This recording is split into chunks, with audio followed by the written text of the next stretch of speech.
if you are using the community that you've cultivated over the course of many, many years to like harm others, to go after others that you feel have wronged you, then you are operating a cult in the most toxic ways possible. This is precisely the reason why I try to put my best foot forward all the time. We didn't even get to like the normal political stuff, nor did I get the Trump versus Harris middle ground, nor did I get to the one woke teen, nor did I get to streaming is changing politics. Is that a good thing? But I will be covering this one now as we move on to less depressing stories. I'm not going to do the Jubilee tonight. I'll do it tomorrow. This is a fun story. This apparently Israel's war in me. Gaza is one of the most significant geopolitical events of the 21st century. So why is this guy one of the internet's leading commentators on the issue? Oh, that's an argument for incest I never considered. For those of you who missed it, Destiny, who is a streamer, debated political scientist and Israel-Palestine scholar Norman Finkelstein. And in doing so, he presented himself as an expert on genocide. Those kids were literally coming out of a previously identified Hamas compound that they had operated from. They literally did. You can Google it. You can Google it. With all due respect, you're such a fantastic.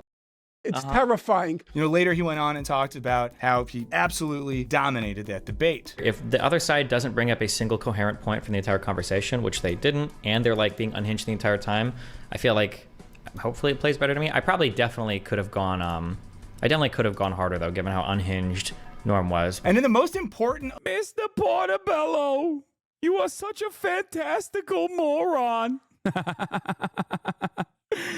It's still funny. Oh, Jesus Christ. That was so great, dude. The gall, dude. Thinking that you could go up against the dude who wrote the goddamn books because you tried to quickly summarize a couple Wikipedia articles that correspond to your argument. The arrogance, dude. That arrogance and that blind confidence is exactly how he motivates some of the most like ill-equipped people online. Some of the most like awful individuals online into believing that he has ideas worth a damn. Election of our lifetime. Why is Donald Trump doing a live stream with Aiden Ross? And for that matter, why is one of the most incisive voices on the left not a host at MSNBC or CNN, but a Twitch streamer?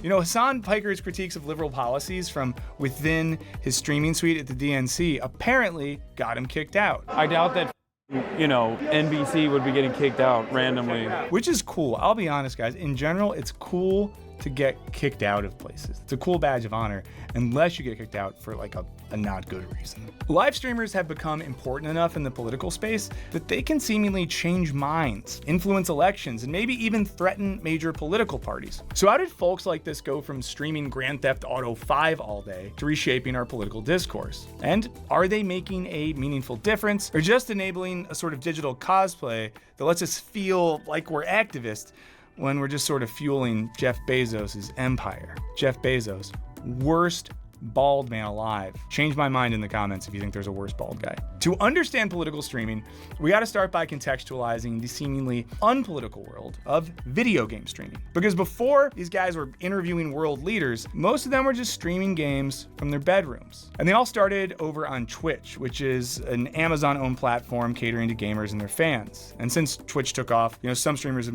It almost sounds like he did nothing but play games, and all of a sudden we're politics, man. Yeah, I mean, I don't really care. It's not exactly correct, but who cares? moved over to competitors like Kick, and pathetic, gross, lame boomers continue to stream here on YouTube. I'm Michael Burns. I'm here with producer Henry. Now, one distinguishing aspect of streaming relative to other types of media is its shocking sense of immediacy. Now, streamers are playing and reacting in real time, and simultaneously their viewers are commenting and maybe even critiquing them in the chat. Go to your Twitch dashboard and check out the new charity function. It makes easier for your chat to donate to charity and doesn't cost you anything. Okay, I'm not doing that right now because we're in the middle of something right now. I don't know if you can tell, but what I'll do, thank you for letting me know, but all right. It's a format that leads to heightened reactions and lots of hot takes. This might be the most transphobic thing that I've ever said in my life.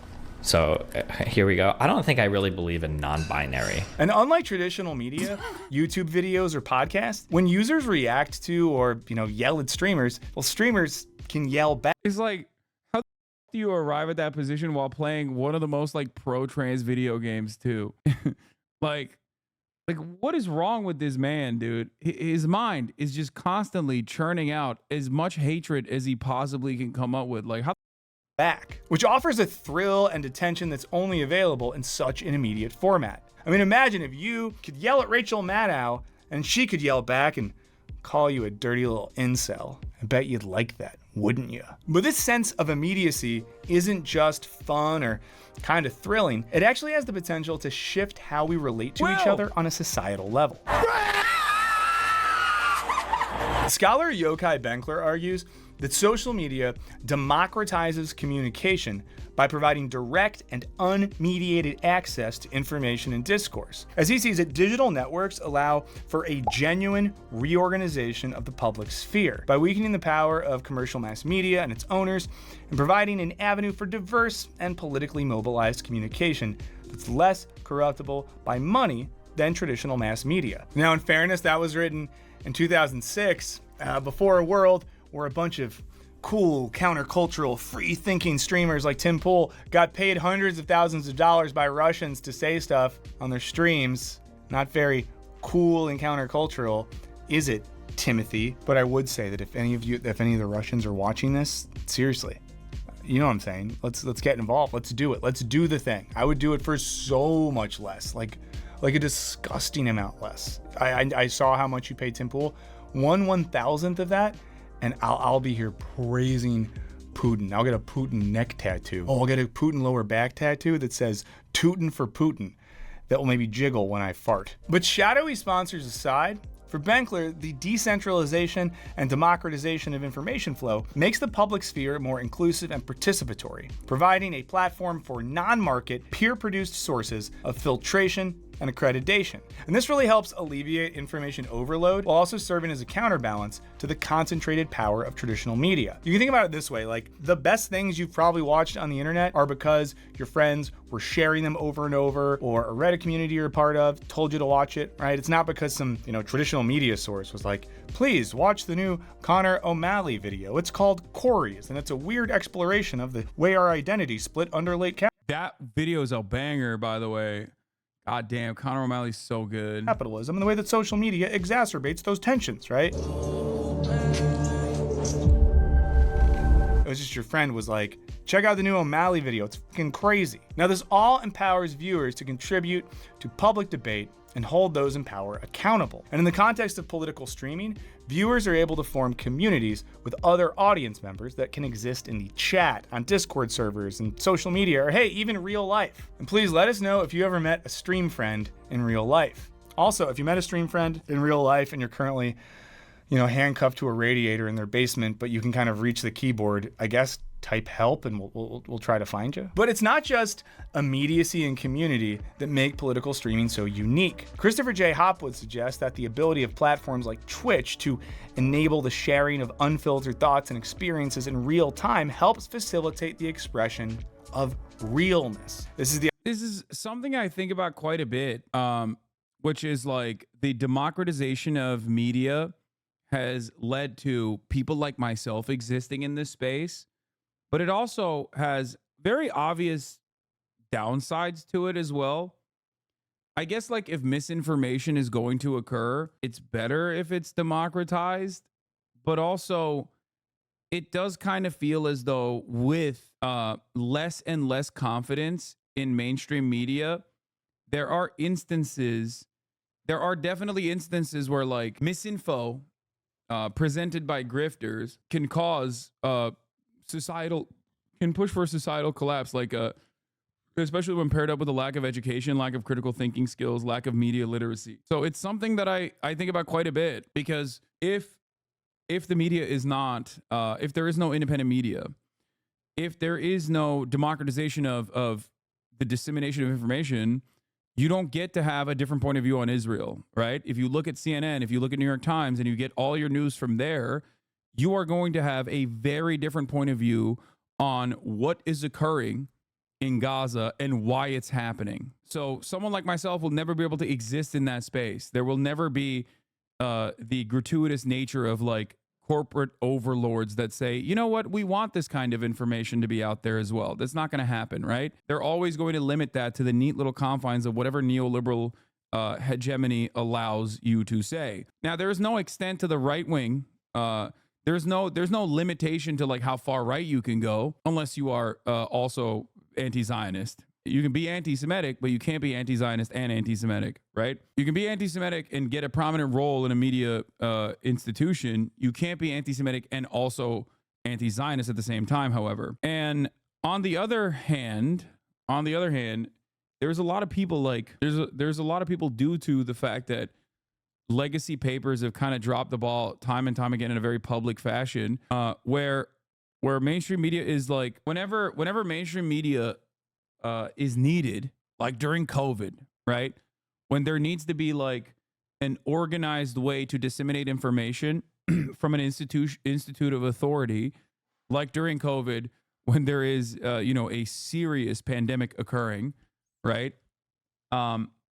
Because there are less and less people trusting mainstream resources, a lot of people can take advantage of that lack of trust and, grift, make shit up, especially in times of commotion. It's a weird predicament that I find myself both benefiting from, but also thinking is maybe sometimes consequential in a negative way. Like COVID probably caused a lot more people to distrust mainstream institutions, which is ironic because they didn't really up that badly during COVID. Like they were doing best practices on the issue of COVID and their coverage over COVID and trying to stop misinformation from spreading during COVID. But also, you look at Israel and the way that they're dealing with American foreign policy. They always cover American foreign policy in the exact way that you expect them to cover, which is a crumb of truthfulness in an effort to maintain the veneer of impartiality so that you can be a legitimate institution that is trusted, okay, while simultaneously packing it to the gills with a tremendous amount of misinformation, lying by omission, genuinely using passive voice whenever you describe Israel's atrocities, things of that nature. All of Israel's enemies are terrorists that deserve it. That kind of stuff also, in my opinion, that kind of framing, in my opinion, also caused a lot of people, especially in the younger generations, to mistrust mainstream media, mainstream institutions. And I think we need to rebuild trust in mainstream institutions because I believe that there still should be real journalism happening. Mainstream media spreads plenty of disinformation on its own, but I feel as though mainstream media has pushback from independent media. Independent media gets less pushback from other independent media because its reach is simply smaller. Rebuild trust in U.S. mainstream institutions, lol. Yes, there should be. In a perfect world, independent institutions would exist, but you would also have like legitimate national institutions that are trustworthy resources for objective, or at least as close to objective news as you can get. But the unfortunate reality is that America, due to the interest of capital accumulators, is never going to do that, I think. While we're at it, rebuild trust in government. I agree with that too. I literally agree with that as well. Yes. The idea that, streamers seem to have an authenticity that we don't normally see in popular media figures. Hopwood and his co-authors argue that realness may be a particularly important individual difference variable within certain domains of social behavior. For instance,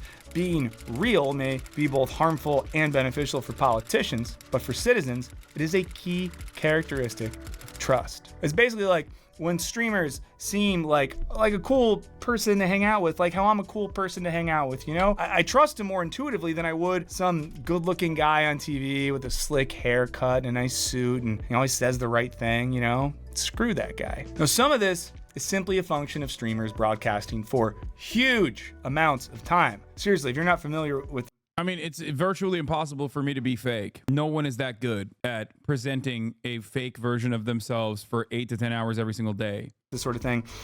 Piker will stream for 12 hours a day. Destiny might stream for 7 hours a day. People like Vosh might go 5-6 hours a day. And when you're streaming for, most of your waking life, you're going to have to talk about more than just politics and theory. Graveler is a rock with 4 arms and pass. I'm not putting my anywhere near gravel. Now, it seems like the relatability and realness is paying off. Piker alone has over 2,500,000 followers and 140 million views, with an average of 157,000 active viewers. I know for a fact that's over twice the population of Duluth, Minnesota. So at any point he's streaming, there are 2 Duluths watching him. Now, during the 2020 elections, his was the Duluth Dyson times 2 when you think about that. When you think about that, that means there's not one but 2 Larry Sinclairs sucking 2 different Obamas after doing crack sideways off. the 6th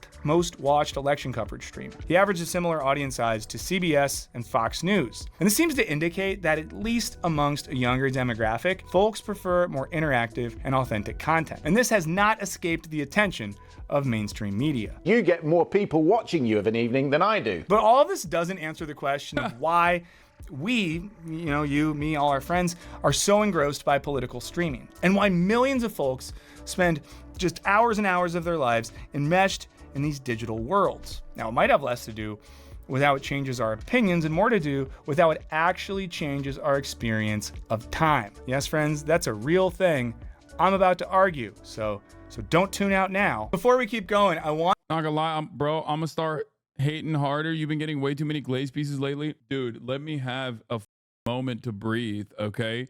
Don't worry. If you think I need to be hated on, trust me, anytime there's a new glaze piece, all of my insane haters get like MK Ultra style activated to be like, I'll have you know he's actually a bad guy. Please don't say he's a good guy. He's a bad guy. I promise you he's a bad guy.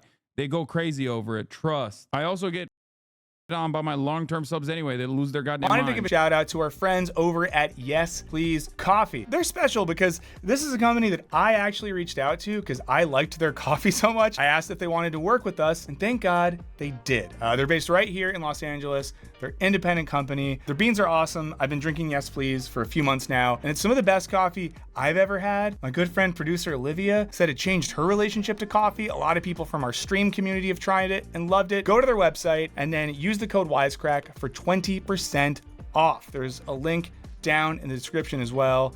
Truly top-notch beans. It's a great way to support the channel and help support a really cool independent company. So check out Yes Please Coffee because, I think you deserve it. Now let's get back to the show. It's clear that authenticity is critical to the success of political streaming, but of course it's not just about being cool and relatable, because some of these guys aren't cool or relatable. They're kind of weird and unrelatable. It's that the very structure of the medium creates moments of truthfulness in both the streamer and their audience that are almost impossible to achieve. This guy started talking to said you were obnoxious and a bad person, but when I asked him to cite a reason for his opinion, he couldn't give one. Yeah, because he saw like 3 Twitter power farmers. Yeah, they're eating your ass up on Twitter right now, Lamafeao. Dog, this is from September 15th, 2021, and it has 2.9K likes. And it's literally a barb, dude. What are you talking about? What are we doing right now? We're just like relitigating old drama that I was objectively correct on. Your article is full of weirdos. No, it's not. Not really familiar with Hasan. He seems pretty cool though. We'll check him out in the future. Why are you guys doing this? We're straight up watching like a puff piece, and you guys immediately like are sending me a million different hater takes. That's crazy. And other forms of digital media.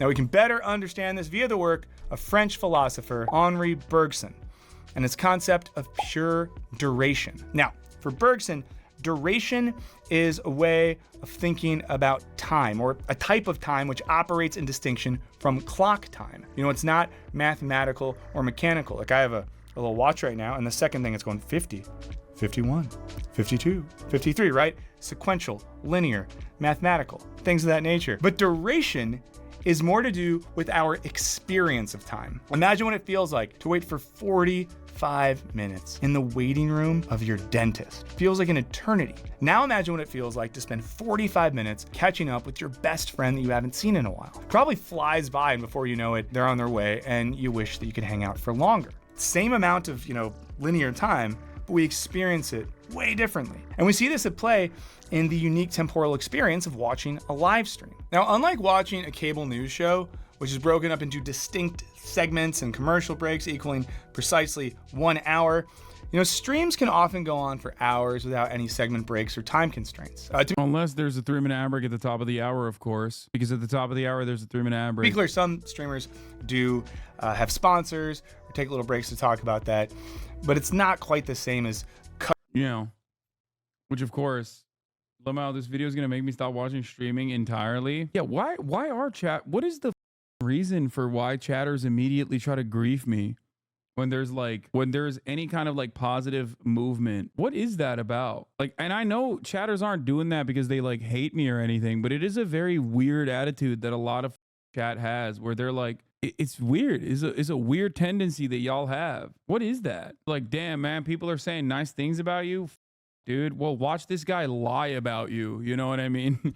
Hey, look at this random tweet that like implies you like raping or something. Like, okay, well, that person is schizophrenic. What do you want me to do about it? And yes, I have a lot of haters due to all of the positions that I advocate for, which unfortunately are not all that common, even though it is born out of common sense and empathy, which again, seemingly less common by the moment.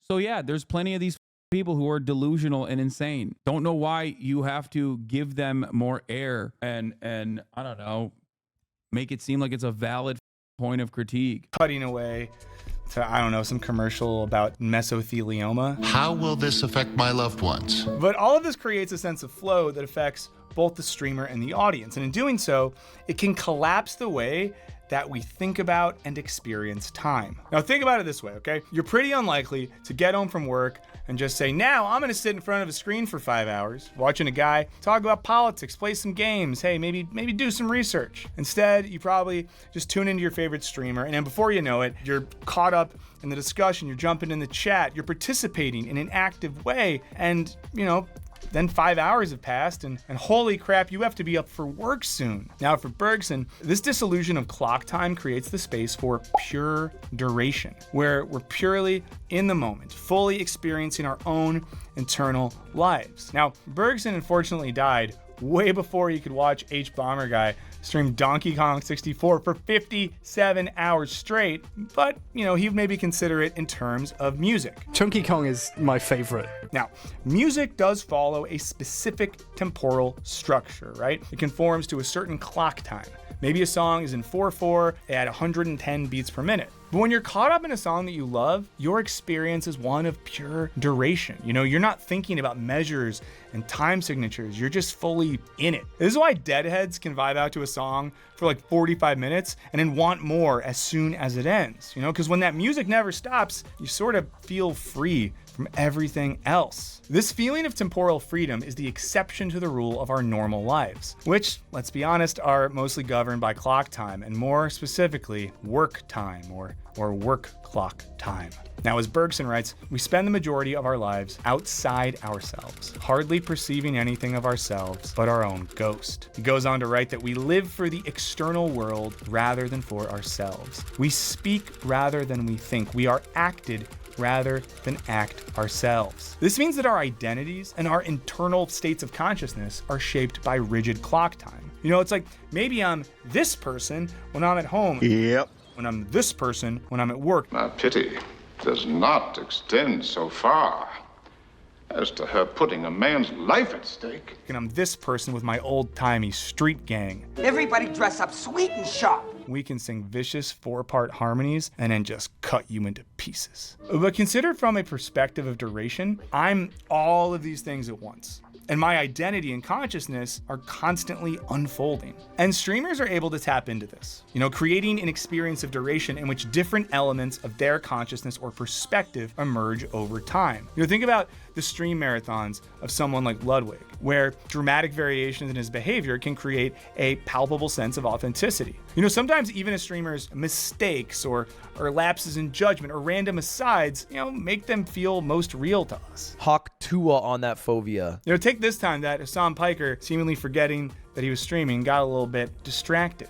That was my inside voice that came out. I was trying to fucking stop myself. But the sort of realness that emerges via duration doesn't just lead to personal details or accidental bro behavior. It also creates a particular experience for us, the audience. One in which I am actively listening and engaging and experiencing myself thinking in real time. You know, when this is happening, it can feel like my identity is unfolding in dialogue with both the streamer I'm watching and the community that I'm engaging with. This can all create the conditions for the political streamer to truly guide the audience when dealing with tricky or contentious issues and policies. And when they do this, they might help the audience see past rhetorical traps and empty platitudes, ideally creating the feeling that you're learning alongside your favorite streamer. And the authenticity of the medium, mixed with the freedom of duration, can then lower our guards. And that makes us maybe more likely to reconsider our opinions or remain open to ideas we don't immediately agree with. That might sound like I'm being too gracious, but I've seen this a little bit on our tiny little YouTube streams where people in the chat kind of open their minds, debate with each other, change their minds on stuff. It's a very beautiful thing to see. Other times. Look, yep, he has a psychiatry degree. None of what he's saying holds on fact. YouTube guy thinks he's a psychiatrist now. The only thing I will say is that there is obviously a lot of back and forth in the community building, and it can be used for good or it can be used for evil. Okay? If you are using the community that you've cultivated over the course of many, many years to like harm others, to go after others that you feel have wronged you, and slowly but surely cutting out like anyone that is a naysayer, then you are operating a cult in the most toxic ways possible. If you're using that to defend genocide, you're just an objectively bad person, right? This is precisely the reason why I try to put my best foot forward all the time, okay? Like I know the amount of power, but the amount of influence I have, and I try to use that for good. I try to use that to motivate you to go out and work out, motivate you to go out and better yourselves, motivate you to go out and do things and become a positive influence in your community. Like I recognize the influence that I hold and the place I have in your lives, and I try to use that to max out on all the good that I want you to do. Sometimes they just say, this channel fell off. Why is he here? Now, we can see some of this in Piker's analysis of a debate between Ben Shapiro and Malcolm Nance, in which, the audience gets all the benefits of having a political commentator who can translate, add context, and fact check in real time. This enhances the audience's understanding and equips them to critically engage for themselves. Okay.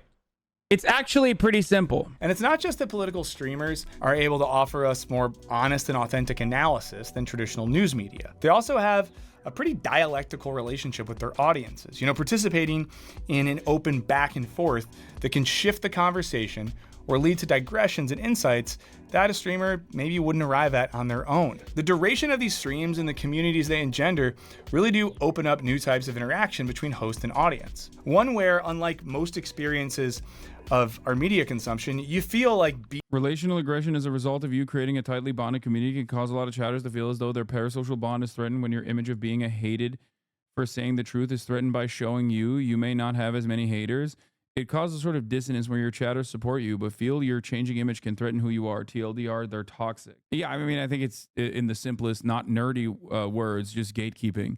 A lot of people forget that, like, I have an overarching ideological goal with my commentary, with my Twitch stream, and that goal is to get broad acceptance for the ideas that I hold, the ideas that many of you also now believe as well, or maybe believed even long before me.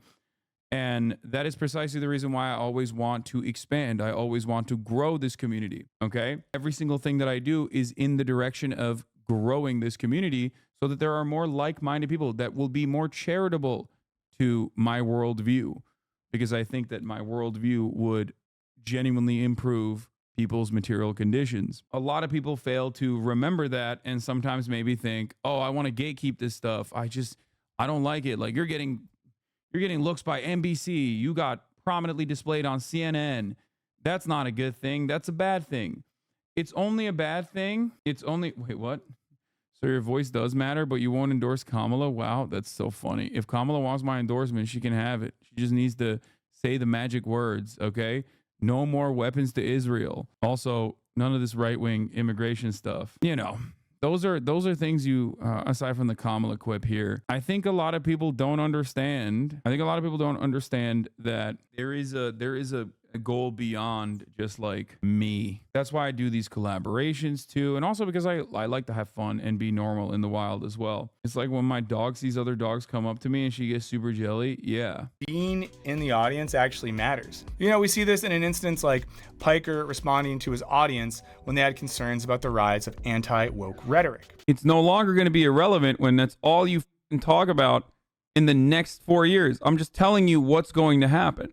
Dude, that was such a good lock, man. That guy is... Damn, what was the date on that when he said that, like, we're going back to Gamergate style politics? Oh my God. Seems like I locked that down on December 22nd, 2020. Wow. Wow. Pre-watch of the future. Once again, pre-watch Piker. At it again, dude. At it again, dude. That's crazy. That's crazy. How did he do? How does he do it? How did he do it? How did he figure that out, dude? God damn. God damn, dude. I clocked that from a mile away. In the next 4 years, I'm just telling you what's going to happen. The unique temporal nature of political streaming might then be one of the reasons that it creates such impassioned communities, which is all well and good. But if you're like me, you might still be a little skeptical of the actual political efficacy of any of this, you know, because sure, political streamers draw audiences as large as traditional news outlets, but are they as politically influential? Now, this question feels especially relevant when we know that networks like Fox News and CNN or podcasts like Pod Save America have exhibited the power to influence voters. Here's the thing that makes streaming so interesting on a theoretical level, you know, that the temporality that comes through an experience of duration might actually be the problem. By keeping folks locked into a consumptive trance, it's arguably doing the opposite of facilitating offline political activism. Which raises the question, you know, are we too busy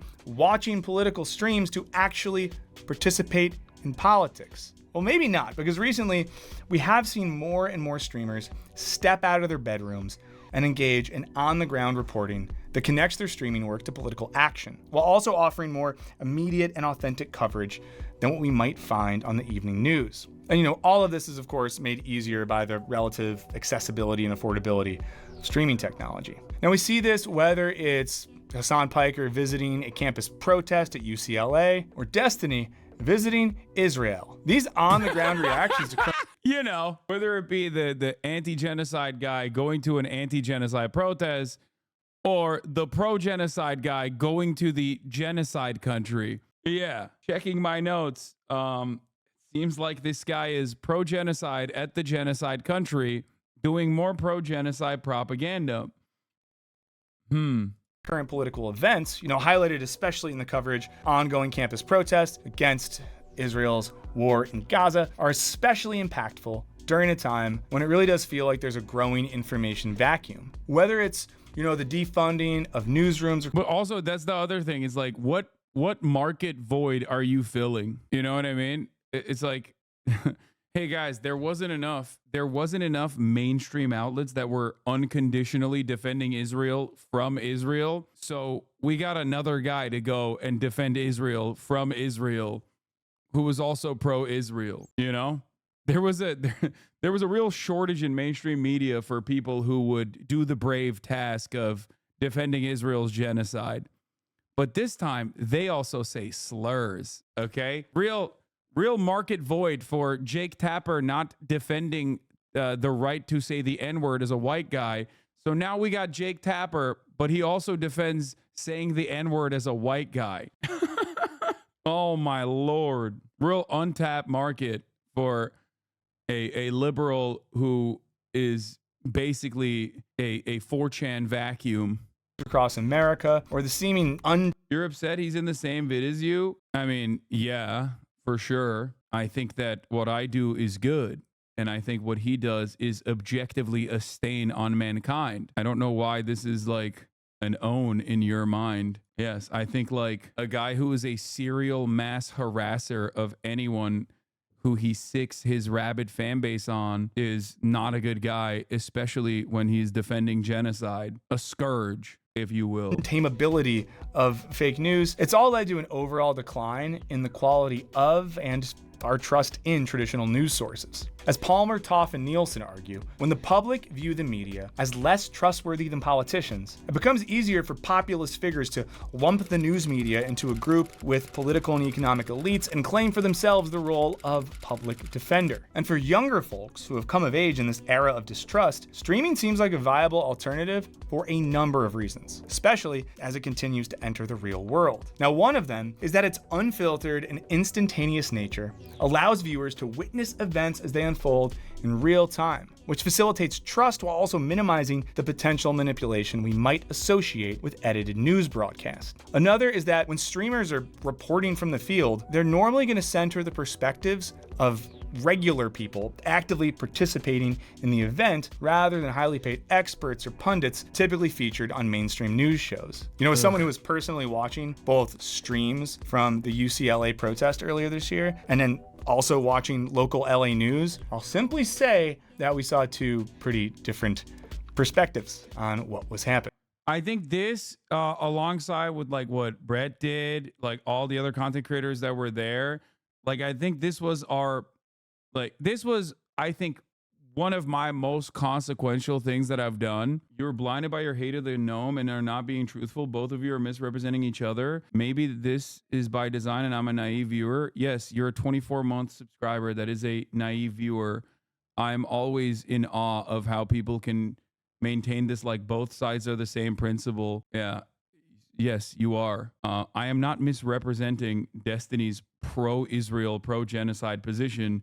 He has personally said it himself. You're talking about a dude who has openly, actively mentioned, like, to my podcast co-hosts, AI porn as an own, okay? Who has very publicly put his name out there to be like, yeah, I will do that. And his community that still also repeats those words. I don't think there's any both sides. There's nothing that you can equate in this circumstance that I've done. I care about the issues.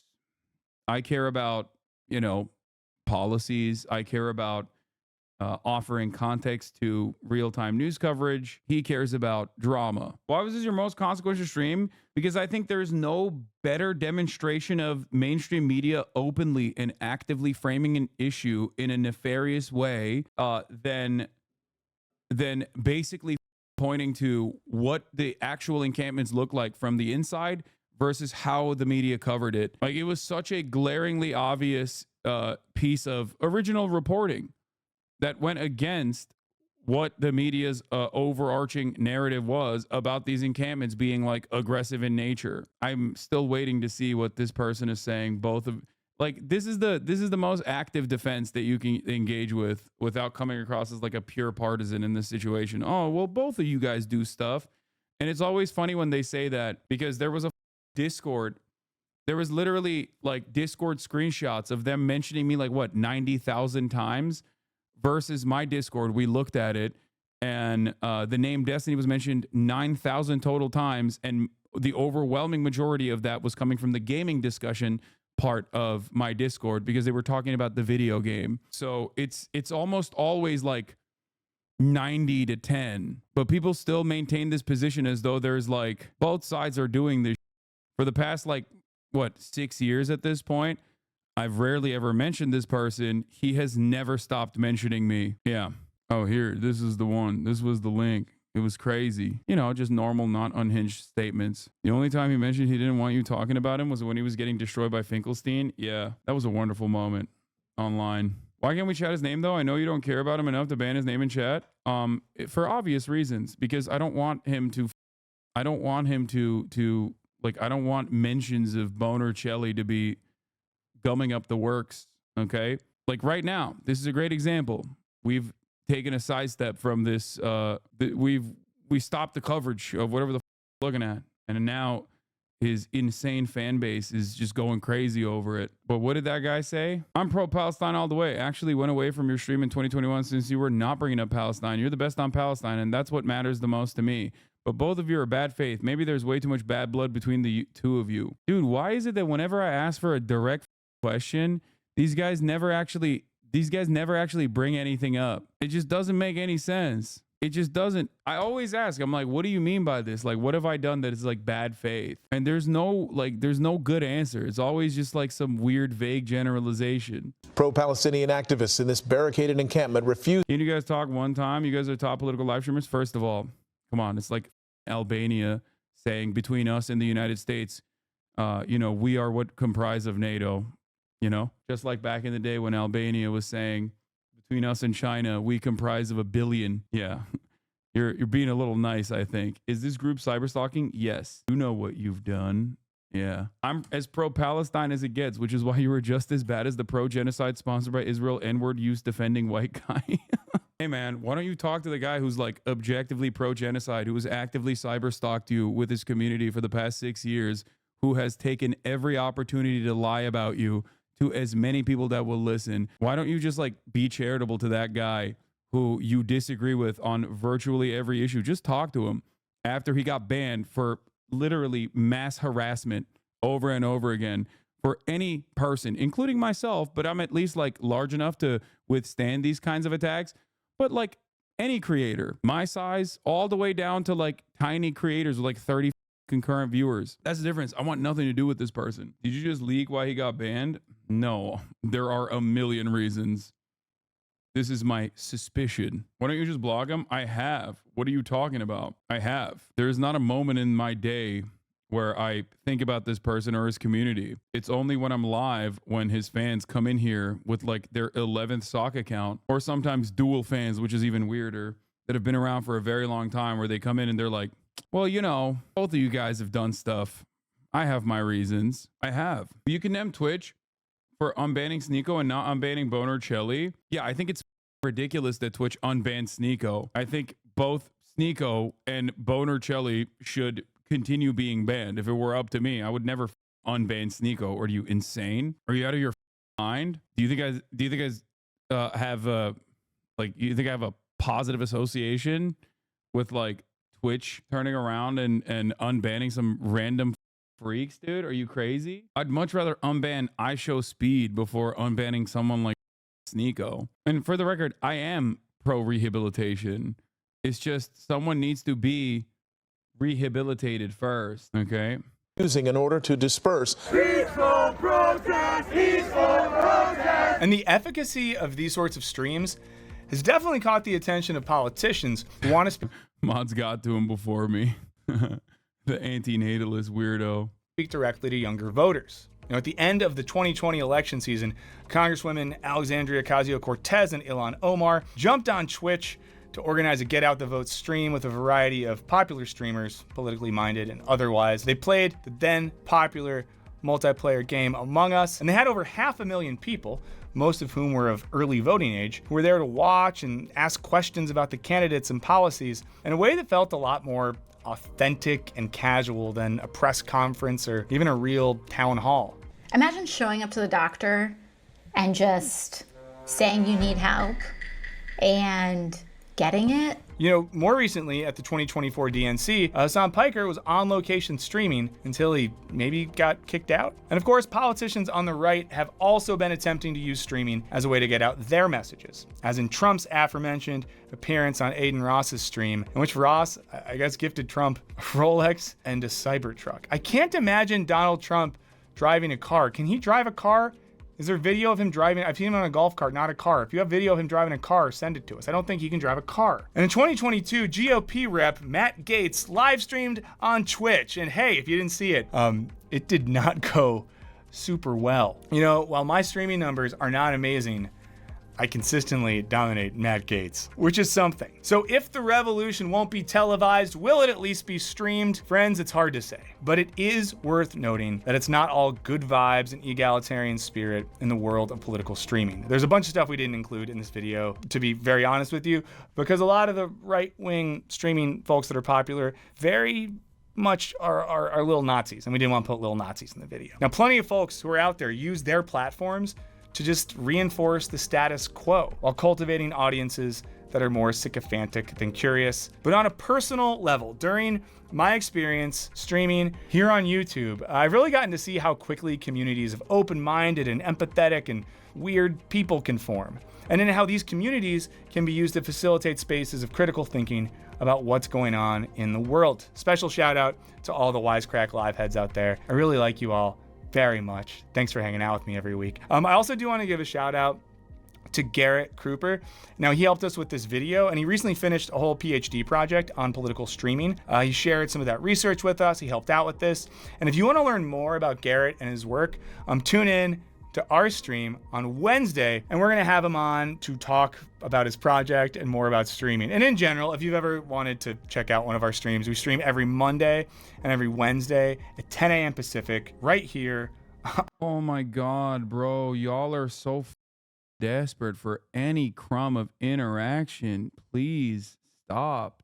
Jesus Christ. On YouTube. I would love to see you there. In the meantime, let us know what you think, and especially let us know if there's political streamers that you like a lot, especially if they're maybe less well known. It would be great to give those people some shine. But most important, coming out of the mother gutter, dude, the moment that like even this shit is like briefly mentioned, his weirdo fan base and like adjacent orbiters immediately they're like, it's just like that one guy that came up to me at TwitchCon, bro. He's like, come on, why don't you debate Destiny? It's like, bro, why do you even remotely think this would be productive in any capacity? Jesus Christ. I thought by this point we might have banned every single person, and I'm constantly in awe that there are still always new sock accounts. Like, it is wild, especially because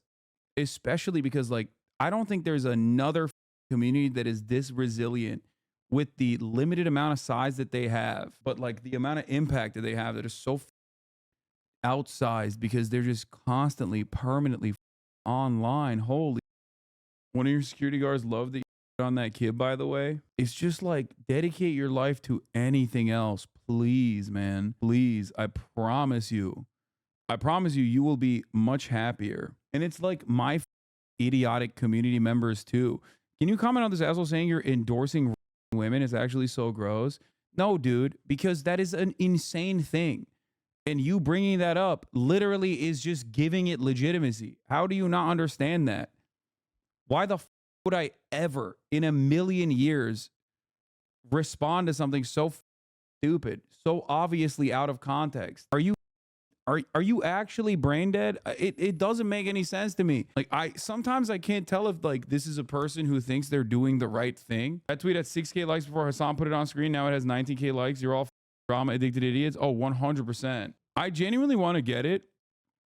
I genuinely want to dive into the minds of people like this that are just like, no, dude, I don't understand. Like, the reason why I have so many active haters is because I already gave them a crumb by consistently, repeatedly trying to answer misinformation about me. Okay, people would make it up and I'd be like, oh wait, hold on, that's completely made up, let me actually explain the truth to you. And over the course of like 5-6 years, I came to the conclusion that, oh, nobody actually gives a about the truth. When I turn around and address it, it just gives it more breathing room, it gives it more legitimacy, and it is a signal for all the people that are waiting in the sidelines to be like, yeah, this guy. That's it. It's all bad faith here. Say, for the sake of argument, you're the kind of progressive lefty with a platform who gets a share of harassment, seasonal or perennial, from reactionaries. In this situation, you will inevitably hear one who positions themselves as a reasonable moderate ask, why don't you respond to criticism? What a perfect video from the alt-right playbook. Why don't you respond to criticism? Innuendo Studios has an incredible library of content on this, and they are so incredibly prescient.